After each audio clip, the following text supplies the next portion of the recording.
Hello friends, स्वागत है आप सभी का हमारे YouTube channel Goal to Success में।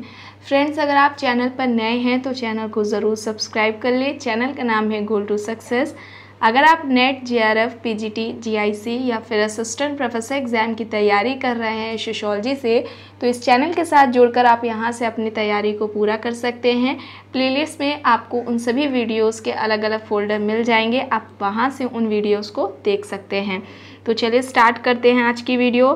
फर्स्ट क्वेश्चन है, शिक्षा एक व्यापक अर्थ में बचपन से लेकर प्रौढ़ावस्था तक सामाजिक नियंत्रण का एक महत्वपूर्ण साधन है। जो शिक्षा है उसको बचपन से लेकर प्रौढ़ावस्था तक सामाजिक नियंत्रण का एक साधन बताया है। ठीक है, सामाजिक नियंत्रण का साधन बताया है बचपन से लेकर प्रौढ़ावस्था तक शिक्षा को। किसने माना है? बोटोमो, पार्सन्स, डी.आर. गॉडगिल या फिर बी.आर. अम्बेडकर। तो यहाँ पर फर्स्ट क्वेश्चन का राइट आंसर बोटोमोर हो जाएगा। ठीक है, क्या हो जाएगा? बोटोमोर हो जाएगा। अब इनकी आती है बुक्स कुछ इंपॉर्टेंट, ठीक है, तो उनको नोट कर लीजिए।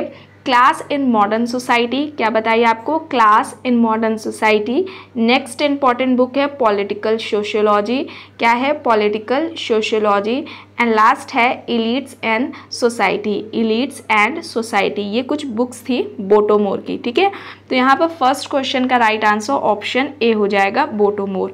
नेक्स्ट क्वेश्चन है, संस्कृति और व्यक्तित्व को भारतीय संदर्भ में समझने के लिए अपने दृष्टिकोण को मार्क्सियोलॉजी नाम दिया है। ठीक है, संस्कृति और व्यक्तित्व को भारतीय संदर्भ में समझने के लिए। अब ऑप्शन देखिए, Durkheim, max weber, DP Mukherjee या फिर फेडरिक एंगल्स या एंजल्स। ठीक है, तो यहाँ पर सेकंड क्वेश्चन का राइट आंसर डीपी मुखर्जी हो जाएगा। ऑप्शन सी यहाँ पर राइट आंसर हो जाएगा। अब डीपी मुखर्जी की बात आती है तो इनकी इंपॉर्टेंट बुक्स कौन कौन सी हैं उनको देख लीजिए।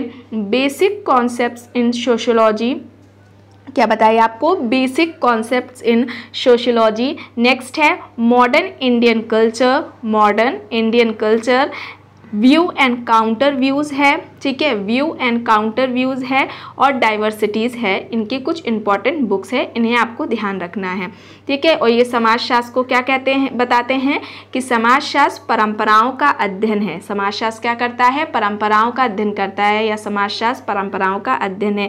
ऐसे करके एग्जाम में पूछा गया तो कौन हो जाएंगे? डीपी मुखर्जी हो जाएंगे, इन्होंने ये कहा है।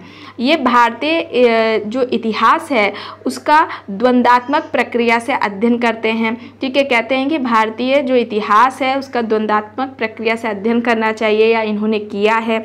ठीक है, और ये द्वंद्व किन में देखते हैं? परंपरा या आधुनिकता के बीच में द्वंद्व की बात करते हैं, व्यक्तिवाद और समूहवाद के बीच में द्वंद्व की बात करते हैं, उपनिवेशवाद और राष्ट्रवाद के बीच में इन्होंने द्वंद्ववाद को देखा है, उनके बीच में द्वंद्ववाद का संबंध पाया है। ठीक है, तो ये याद रखिएगा कि किनके बीच में इन्होंने द्वंद्ववाद का या द्वंद्वात्मक संबंध देखा है या पाया है। तो परंपरा और आधुनिकता के बीच में, व्यक्तिवाद और समूहवाद के बीच में, और लास्ट उपनिवेशवाद और राष्ट्रवाद के बीच में इन्होंने द्वंद्वात्मक संबंध को देखा। इन्होंने जो द्वंद्वात्मकता है उसका जो प्रयोग किया है वह परंपराओं के द्वंद्व के रूप में किया है, और इनका जो द्वंद्ववाद का जो आधार है वो क्या है? मानवतावाद है। ठीक है, ऐसे करके एग्जाम में पूछा गया कि द्वंद्ववाद का आधार मानवतावाद है, किसके लिए? तो वहाँ पर डीपी हो जाएंगे। ठीक है, डीपी मुखर्जी हो जाएंगे। यहाँ पर सेकंड क्वेश्चन का राइट आंसर क्या हो जाएगा? ऑप्शन सी डीपी मुखर्जी हो जाएगा। नेक्स्ट क्वेश्चन है, जनरीतियाँ समाज में मान्य अथवा स्वीकृत व्यवहार के तरीके हैं। जो जनरीतियाँ होती हैं ये समाज में मान्य होती हैं और स्वीकृत व्यवहार के तरीके हैं। अब ये कहना किसका है? ऑप्शन देखिए, मैकेवर एंड पेज है, समनर है, किंग्सले डेविस है और जॉनसन है। तो यहाँ पर थर्ड का right answer MacIver and Page, option A यहाँ पर राइट आंसर हो जाएगा। जनरीतियों की बात आती है तो सबसे पहले जनरीति की जो बात है वो किसने की थी? समनर ने की थी। अब जनरीति की अगर विशेषताओं की बात करें तो इसकी उत्पत्ति स्वयं होती है, स्वतः उत्पत्ति होती है। यह समाज के द्वारा स्वीकृत व्यवहार है, एक पीढ़ी से दूसरी पीढ़ी को यह क्या होती है? हस्तांतरित होती है। ठीक है। और ये क्या है, जनरीति अमूर्त होती है। ठीक है, सबसे पहले बात किसने की है, जनरीतियों की, समनन ने बात की है। इसकी उत्पत्ति क्या होती है, स्वतः होती है, अपने आप होती है। ये समाज का स्वीकृत व्यवहार है। एक पीढ़ी से दूसरी पीढ़ी को यह हस्तांतरित होती रहती है और यह अमूर्त है। ठीक है, तो यहाँ पर मैकवे एंड पेज ने जनरीतियों को समाज में मान्य और स्वीकृत व्यवहार का तरीका बताया है। थर्ड का यहाँ पर राइट आंसर ऑप्शन ए हो जाएगा। नेक्स्ट है, जाति की बाह्य भूमिकाओं में परिवर्तन आ रहा है, ना कि उनकी मूलभूत भूमिकाओं में, ऐसा किसका कहना है। ठीक है, कि जाति की जो बाह्य भूमिकाएं हैं उनमें तो परिवर्तन देखने को मिल रहा है, लेकिन उसकी जो मूलभूत भूमिका होती है उसमें किसी भी तरीके का कोई परिवर्तन देखने को नहीं मिला। किसने कहा है, ऑप्शन देखिए, ए है श्रीनिवास, बी है एस.सी. दुबे, सी है योगेंद्र सिंह एंड डी है योगेश अटल।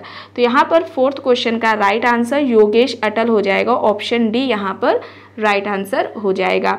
अब जाति उत्पत्ति की अगर बात करी जाए कि जाति उत्पत्ति के कुछ सिद्धांत हैं, जिसमें कि राजनीतिक सिद्धांत है। अगर जाति उत्पत्ति का राजनीतिक सिद्धांत की बात आती है तो वो किसने दिया था, अबे डुबाई ने दिया था। जाति उत्पत्ति का व्यावसायिक सिद्धांत दिया था, वो नेस्फेल्ट ने दिया था। व्यवसाय और केवल व्यवसाय को ही उन्होंने जाति उत्पत्ति का कारण बताया था।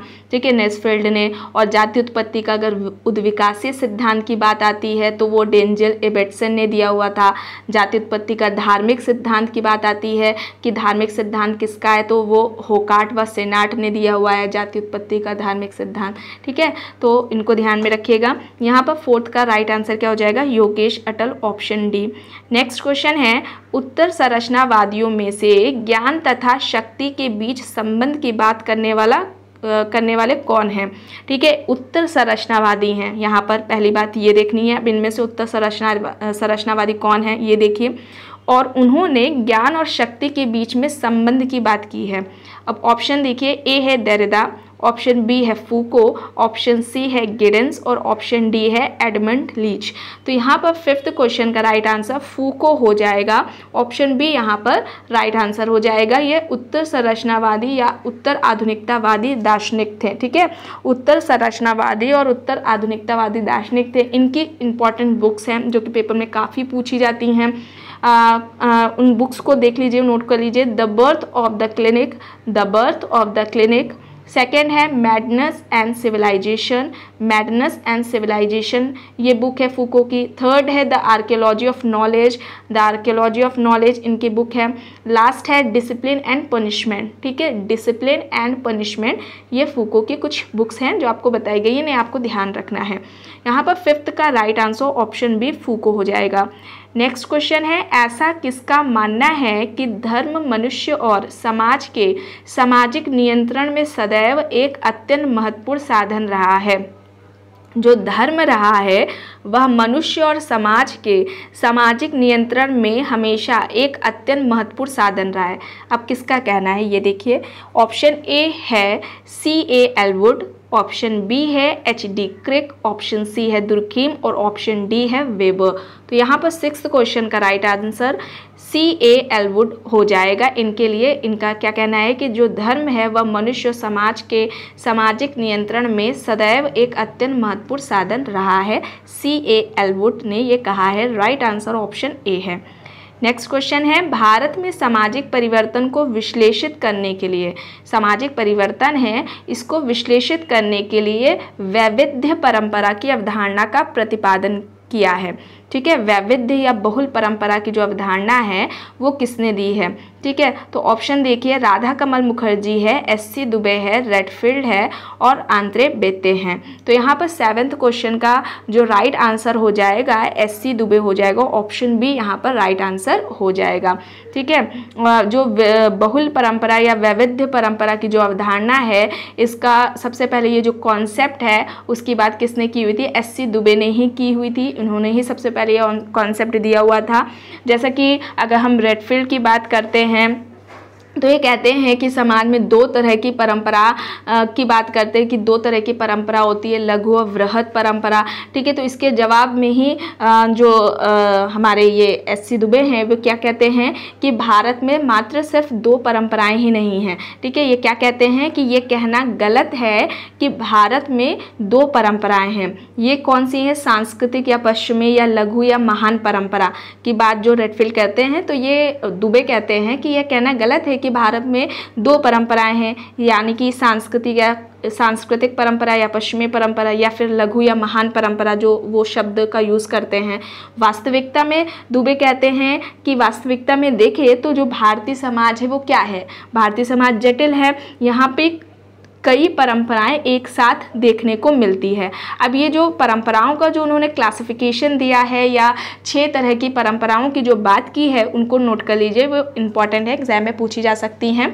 तो शास्त्रीय परंपरा पहली उन्होंने बताई है शास्त्रीय परंपरा, दूसरी परंपरा बताई है नव विकसित राष्ट्रीय परंपरा, दूसरी परंपरा नव विकसित राष्ट्रीय परंपरा, तीसरी क्षेत्रीय परंपरा, चौथी स्थानीय परंपरा, पांचवी पश्चिमी परंपरा और जो छठी बात की है 6 नंबर पर स्थानीय उप सांस्कृतिक परंपराएं। ठीक है, स्थानीय उप सांस्कृतिक परंपराएं पहली क्या बताई, शास्त्रीय परंपरा, दूसरी नव विकसित राष्ट्रीय परंपरा, तीसरी क्षेत्रीय परंपरा, चौथी स्थानीय परंपरा, पांचवी पश्चिमीय परंपरा और जो छठी बताई स्थानीय उप सांस्कृतिक परंपरा की इन्होंने बात की है। तो यहाँ पर 7th का right answer SC. Dubey option B हो जाएगा। नेक्स्ट है, इनमें से कौन सा गलत है ये बताना है। तो अस्तित्व हेतु संघर्ष डार्विन, शासकीय अभिजात पेरेटो, संघर्षशील समाज स्पेंसर और संस्कृतिकरण मजूमदार। तो यहाँ पर गलत बताना है, संस्कृतिकरण मजूमदार ये गलत हो जाएगा। यहाँ पर ये कॉन्सेप्ट किसने दिया हुआ था, एम.एन. श्रीनिवास ने दिया हुआ था। ठीक है, तो यहाँ पर 8th क्वेश्चन का राइट आंसर ऑप्शन डी हो जाएगा। नेक्स्ट है, लुईस वर्थ ने नगरवाद को 3 विशेषकों के रूप में परिभाषित किया है, निम्नलिखित में से कौन एक उनकी सूची में शामिल नहीं है। ठीक है, तो ऑप्शन ए देखिए गतिशीलता, ऑप्शन बी है आकार, ऑप्शन सी है घनत्व और ऑप्शन डी है विषमता। तो लुईस वर्थ की बात आती है तो ये नगरवाद में जो वृद्धि होती है उसके 3 कारक बताते हैं। लुईस वर्थ नगरवाद में जो वृद्धि होती है उसके 3 कारक बताते हैं, जनसंख्या का आकार, ठीक है, जनसंख्या का आकार, जनसंख्या का घनत्व और जनसंख्या की जो विषमता या विजातीयता है उसकी बात करते हैं। गतिशीलता की इन्होंने बात नहीं की है, कौन उनकी सूची में शामिल नहीं है, तो गतिशीलता यहाँ पर 9th क्वेश्चन का राइट आंसर क्या हो जाएगा, गतिशीलता, ऑप्शन ए यहाँ पर राइट आंसर हो जाएगा। ये क्या कहते हैं नगरवाद को बसावट का तरीका नहीं बताते हैं बल्कि जीवन की एक शैली बताते हैं। नगरवाद बसावट का तरीका नहीं है बल्कि नगरवाद जीवन की एक शैली है।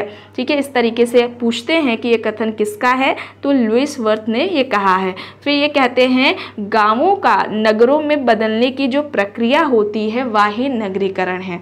गांवों का नगरों में बदलने की जो प्रक्रिया है वह ही नगरीकरण है। तो ये किसने कहा है, लुईस वर्थ ने कहा है, ये आपको ध्यान रखना है। यहाँ पर 9th क्वेश्चन का राइट आंसर ऑप्शन ए हो जाएगा। नेक्स्ट क्वेश्चन है, इनमें से कौन सा गलत है यह बताना है। तो history of human marriage Westermarck, the mothers meet, primitive society R.H. Lowie, Asian society L.H. Morgan. तो यहाँ पर गलत बताना है, द मदर्स हो जाएगा, ये मीट की बुक नहीं है। ठीक है, द मदर ये मीट की बुक नहीं है। 10th का यहाँ पर राइट आंसर क्या हो जाएगा, ऑप्शन बी हो जाएगा। द मदर बुक किसकी है, द मदर्स ब्रिफोल्ड की है और ये परिवार की उत्पत्ति का मात्र सत्तात्मक सिद्धांत देते हैं। और इनकी बुक का नाम क्या है, जिस बुक में इन्होंने दी हुई है मात्र सत्तात्मक परिवार की जो उत्पत्ति है उसका जो मात्र सत्तात्मक सिद्धांत है वो किस बुक में दिया हुआ है, द मदर्स बुक में दिया हुआ है। ठीक है, तो यहाँ पर द मदर्स किसकी हो जाएगी, ब्रिफोल्ड की हो जाएगी। गलत पूछा है तो ऑप्शन बी यहाँ पर राइट आंसर हो जाएगा।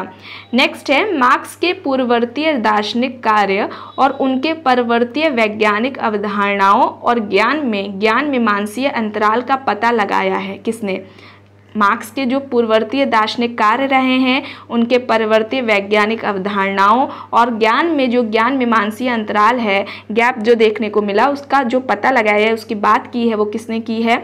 ऑप्शन देखिए, एल अल्थुजर, वेबर, ग्रामसी या फिर ए आर देसाई। तो यहाँ पर 11th का राइट आंसर क्या हो जाएगा? एल अल्थुजर, ऑप्शन ए यहाँ पर राइट आंसर हो जाएगा। ये क्या थे?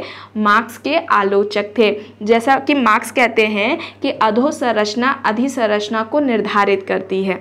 ठीक है, क्या कहते हैं मार्क्स की जो अधोसंरचना होती है वह अधिसंरचना को निर्धारित करती है। अल्थुजर का क्या कहना था कि अधोसंरचना और अधिसंरचना कॉम्प्लेक्स फिनोमेनन है और यह निर्धारित करना क्या है कि मुश्किल हो जाएगा कि उत्पादन की जो प्रक्रिया है वह उत्पादन संबंध को निर्धारित करती है या फिर उत्पादन के संबंध उत्पादन प्रक्रिया को निर्धारित करते हैं। ठीक है, तो अधोसंरचना और अधिसंरचना कॉम्प्लेक्स फिनोमेना है।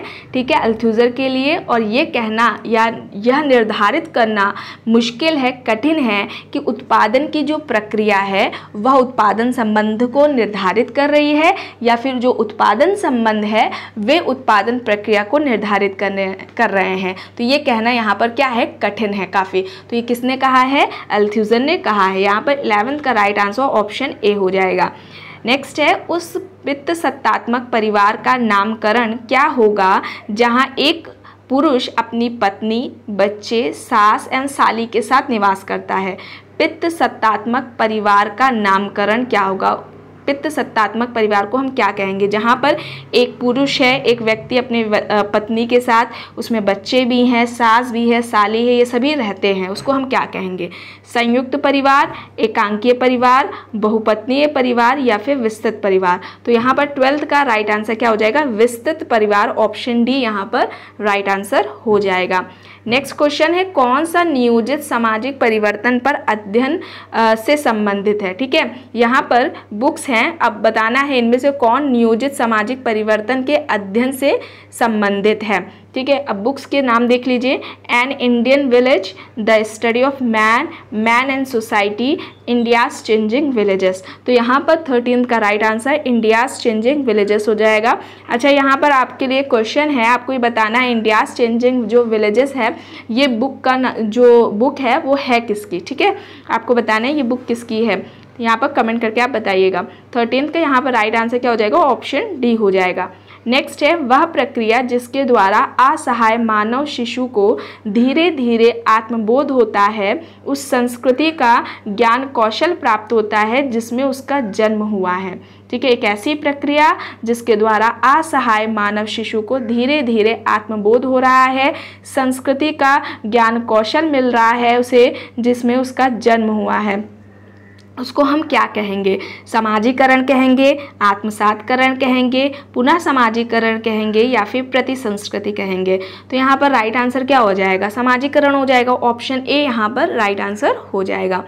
नेक्स्ट क्वेश्चन है, ऐसी स्थिति को जहाँ लोगों का कोई समूह समाज के प्रचलित मूल्यों और मानकों को अस्वीकार करके अलग तरीके से रहना शुरू कर देता है। ठीक है, ऐसी स्थिति जहाँ पर लोगों का कोई ग्रुप है, ये समाज के जो मूल्य हैं या मानक है उनको अस्वीकार करते हैं और जो है अपने अलग तरीके से वे रहना शुरू करते हैं, तो उसको हम क्या कहेंगे? क्रांति कहेंगे, विसमान समूह कहेंगे, प्रतिसंस्कृति कहेंगे या फिर संस्कृतिकरण कहेंगे? तो यहाँ पर 15th का राइट आंसर क्या हो जाएगा? प्रतिसंस्कृति हो जाएगा, ऑप्शन सी यहाँ पर राइट आंसर हो जाएगा। प्रतिसंस्कृति को काउंटर कल्चर या फिर कॉन्ट्रा कल्चर कहते हैं। अब ये क्या होती है? ये जो प्रतिसंस्कृति होती है ये उप संस्कृति के क्या होती है? विरुद्ध होती है। तो उप संस्कृति क्या होती है? तो जो उप संस्कृति है यह मुख्य संस्कृति के अंतर्गत एक विशिष्ट या फिर लघु संस्कृति, जब हम कहें या यूँ कहें कि जो मुख्य संस्कृति होती है उसके अंतर्गत एक विशिष्ट या फिर लघु संस्कृति विकसित हो जाती है। यहाँ पर अगर हम बात करें तो जो मुख्य संस्कृति है वो उप संस्कृति का विरोध नहीं करती है। ठीक है, उसे अपना लेती है। जैसे अगर हम बात करें भारतीय संस्कृति क्या है? मुख्य संस्कृति संस्कृति है, इसके अंतर्गत जो पंजाबी संस्कृति आ जाएगी, राजस्थानी संस्कृति या बंगाली संस्कृति, ये सभी क्या आएंगे, पंजाबी, राजस्थानी, बंगाली, ये सभी उप संस्कृति आ जाएंगे। और जो भारतीय संस्कृति है ये एक मुख्य संस्कृति हो जाएगी। ठीक है, तो यहाँ पर जो मुख्य संस्कृति है ये उप संस्कृति का विरोध नहीं कर रही है। यहाँ पर अब देखिए जो प्रति संस्कृति की बात आ रही है, तो प्रति संस्कृति को अगर हम देखें तो ये उप संस्कृति के क्या है, बिल्कुल ही विपरीत है। प्रति संस्कृति के जो विचार होते हैं, व्यवहार होते हैं, प्रतिमान होते हैं, ये सभी क्या होते हैं, मुख्य संस्कृति के क्या होते हैं, विरोधी होते हैं, विपरीत होते हैं। मुख्य संस्कृति क्या करती है, इनका विरोध करती है। जैसे कि अगर हम सोसाइटी में देख लेते हैं, कोई गैंग हो गया या आघोरी समूह जो होता है वो प्रति संस्कृति के अंतर्गत आ जाएंगे, उसके एग्जाम्पल्स हो जाएंगे। ठीक है, तो यहाँ पर 15th का राइट आंसर ऑप्शन सी हो जाएगा। नेक्स्ट है, एक व्यक्ति जिसे वह समूह स्वीकार नहीं करता, जिसकी सदस्यता वह चाहता है एवं जिसे उसका अपना समूह भी अस्वीकार कर देता है, तो उसको हम क्या कहेंगे, यानी कि एक ऐसा व्यक्ति है जिसे वह समूह स्वीकार नहीं करता है, जिसकी वह सदस्यता प्राप्त करना चाहता है। ठीक है, और फिर बाद में उसका जो क्या होता है, जिस ग्रुप का वो पहले से मेंबर होता है वो वहाँ से भी वो चला जाता है। ठीक है, उसका भी ग्रुप वाले जो लोग होते हैं उसको भी वह अस्वीकार कर देते हैं, तो उसको हम क्या कहेंगे, परिकृत व्यक्ति कहेंगे, आदर्श शून्य व्यक्ति कहेंगे, सीमांत व्यक्ति या फिर संदर्भ समूह। तो यहाँ पर सीमांत व्यक्ति हो जाएगा, ऑप्शन सी 16th का यहाँ पर राइट आंसर हो जाएगा। नेक्स्ट क्वेश्चन है, सभ्यता संस्कृति का अत्यधिक जटिल तथा विकसित रूप है। जो सभ्यता है उसको संस्कृति का अत्यधिक जटिल और विकसित रूप बताया है, किसने, गिलिन एंड गिलिन ने, ऑकबर्न ने या फिर समनर और डेविस ने। तो यहाँ पर राइट आंसर क्या हो जाएगा, 17th का गिलिन एंड गिलिन हो जाएगा, ऑप्शन ए यहाँ पर राइट आंसर हो जाएगा। इन्होंने सभ्यता को संस्कृति का अत्यधिक जटिल और विकसित रूप माना है, गिलिन एंड गिलिन, यहाँ पर राइट आंसर ऑप्शन ए हो जाएगा। नेक्स्ट क्वेश्चन है, निम्न में से कौन सा कथन सही है। तो अब देखिए ऑप्शन ए है, समाज में संयोग और संघर्ष दोनों है। ऑप्शन बी कह रहा है समाज में केवल संयोग है। ऑप्शन सी कह रहा है समाज में संयोग है ना कि संघर्ष। या फिर ऑप्शन डी ए और बी, यानी कि समाज में संयोग और संघर्ष दोनों है और समाज में केवल संयोग है। तो ये तो डी तो बिल्कुल ही नहीं। तो यहाँ पर क्या हो जाएगा, ऑप्शन ए हो जाएगा कि समाज में संयोग और संघर्ष दोनों ही हैं। ठीक है, 18th का राइट आंसर ऑप्शन ए हो जाएगा। नेक्स्ट है, किसने कहा है कि संस्कृति एक पद्धति है जिसमें एक वर्ग का प्रभुत्व दूसरे वर्ग पर बना रहता है। संस्कृति कल्चर को एक पद्धति बताया है, इसमें एक वर्ग का जो प्रभुत्व होता है वह दूसरे वर्ग पर बना रहता है। अब किसका कहना है, ऑप्शन देखिए, मेलानोव्स्की, बोर्दियो, कार्ल मार्क्स या फिर पार्सन्स। तो यहाँ पर राइट आंसर क्या हो जाएगा, कार्ल मार्क्स, ऑप्शन सी यहाँ पर राइट आंसर हो जाएगा। नेक्स्ट है, संस्कृति इसलिए वह कुंजी है जो मानव समाजों एवं मानव प्राणियों के विश्लेषण के द्वार खोलती है। संस्कृति को कुंजी बताया है, चाबी बताया है। क्यों, क्योंकि यह यानी कि जो संस्कृति है वह मानव समाज या मानव प्राणियों के विश्लेषण के द्वार को खोलती है। किसका कहना है, आर बियरस्टेट, मेलानोव्स्की, टाइलर या फिर हॉवेल। तो यहाँ पर राइट आंसर आर बियरस्टेट हो जाएगा, ऑप्शन ए यहाँ पर राइट आंसर हो जाएगा। तो फ्रेंड्स आज की वीडियो में बस इतना ही। आई होप ये आपको वीडियो पसंद आई होगी। अगर पसंद आई है तो प्लीज़ लाइक करिएगा, कमेंट करके ज़रूर बताइएगा। चैनल पर अगर आप नए हैं तो प्लीज़ चैनल को भी सब्सक्राइब कर दीजिएगा एंड इस वीडियो को जितना हो सके ज़्यादा से ज़्यादा लोगों के साथ शेयर भी ज़रूर करिएगा। Thank you.